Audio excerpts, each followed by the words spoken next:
Bonjour. Alors, je vais vous faire une petite vidéo aujourd'hui sur un exercice dans GEMCAD pour faire un carré à degrés.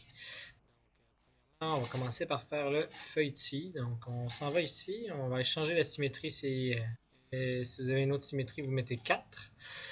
Carré, vous enlevez miroir parce que ce n'est pas nécessaire ici. Et là, on va aller ici à 0,2. 0 d'index, 90 degrés. Il va le refaire 4 fois. Donc, ça va nous faire notre bordure de pierre. Donc, vue de haut, vue de dessus, sous, et les vues de côté qui sont là. Donc, je vais aller sur la vue de côté qui est ici et je vais aller choisir un point qui est au-dessus du 0. Donc, vous avez dans la zone ici, regardez bien, la hauteur qui change. Au-dessus de 0, je vais sélectionner un point quelconque. Je vais utiliser ce point-là. Là, puisque je suis sur l'index 0, ça, ce qui me présente, c'est le côté l'index 0. Je vais prendre l'index 0 et là, je vais lui indiquer un angle de 55 degrés. On pourrait mettre 50, 55, un peu à votre guise. Vous ajusterez selon vos goûts. Donc là, ici, j'ai part à 55 degrés, donc j'ai quelque chose comme ça. Et là, je vais faire un escalier, donc je vais avoir au moins 2 ou 3 étages supplémentaires. Donc, je vais aller cliquer ici. Et là, je vais refaire la même chose, 0, mais cette fois-ci, je vais mettre 50. Et je refais le tour, comme ça. Pour que ce soit esthétique, je vais aller refaire à peu près la même hauteur. Donc, je peux faire des calculs mathématiques si je veux. Je regarde la hauteur, je suis ici, là, dans le bas toujours. Vous allez voir la hauteur, je suis à 0,032. Je vais monter à une hauteur de 0,330. Donc, je peux faire la soustraction, savoir c'est quoi l'écart entre les deux, puis monter à la hauteur pour que ce soit exactement la même hauteur. Ici, je vais le faire à l'œil en cliquant sur le point. Et je choisis 0. Cette fois-ci, j'étais à 50 degrés. Je vais m'en aller à 45 degrés. Donc, je vais faire un dernier étage ici, toujours à la même hauteur, à peu près à l'œil, à 42 degrés, en supposant qu'on a du quartz. Et là, ça me fait ça. Là, j'ai fait 4 pans. Ils ne sont pas tous égaux. Je ne sais pas si vous voyez en hauteur, ils sont pas mal presque égaux, mais on voit que le dernier va être plus haut. Fait que là, on va réajuster le tout. Je trouve ça tannant, ma pierre était trop grosse, il y a un petit carré gris, donc comment faire pour aller enlever ça? Donc on va aller dans Edit, on va aller dans le Scale. On va essayer toutes les directions dans le fond, puis je vais commencer par le diviser par 2. Il va rapetisser ma pierre de 2 tout en gardant les mêmes angles, tout pareil. Après, je vais aller faire Scale à nouveau, All, mais automatique, ça veut dire que là il va grossir automatique. Là, il n'a pas grossi parce que j'ai pas fait encore ma couronne. Tantôt, je vais le faire et ça va regrossir. Je vais me faire une petite couronne rapide. Transférer ici en haut. Choisir. Là, c'est de la misère à voir. Je vais zoomer in. Ici, je vais me faire un petit feuilletis. Je suis toujours dans le 0. Et là, pour ça ici, je vais mettre 43 degrés comme premier. Hop. Je vais zoomer out. Vous voyez là la pierre qui est quand même assez petite. Là, je vais refaire mon scale, elle devrait grossir un peu. Elle a grossi, donc c'est plus facile de faire ce que je veux faire.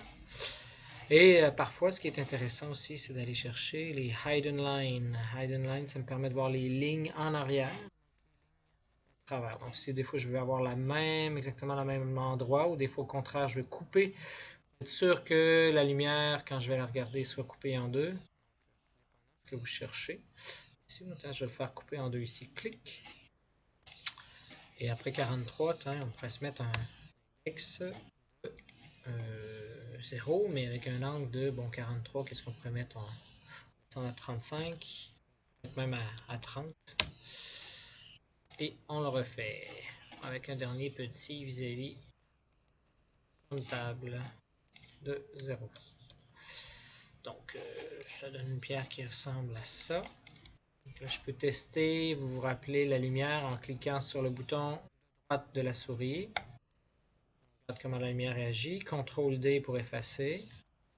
On met la lumière. Et ça semble intéressant. On voit qu'ici, ça passe pas. Donc, on est proche, mais ça passe pas. Ici non plus. Ici non plus. Donc, tout ce qui est vis-à-vis ici, ça ne sera pas de la réflexion. Tout ce qui est dans les coins, par exemple, là, ça donne des effets qui vont être intéressants. On la simulera dans J'aimerais possiblement une autre fois.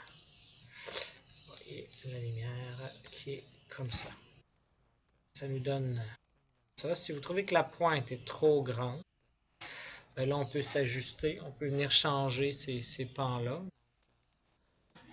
Rapidement, qu'est-ce que je peux faire dans le fond? Je peux prendre celle-là ici, je vais zoomer in. Ce que je peux faire, copier-copier. Je vais aller un petit peu plus bas. Je vais tout descendre ça un peu.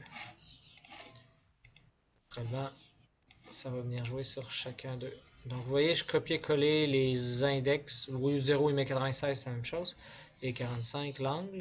Et je m'en vais choisir un point.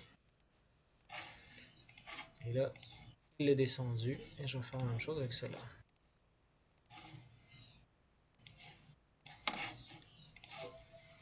Bon, ça me donne quelque chose comme ça. Si ça vous agace, voilà, vous jouez selon les angles et la proportionnalité. De toute façon, lors de la taille, vous devrez le faire à l'œil en tant que tel.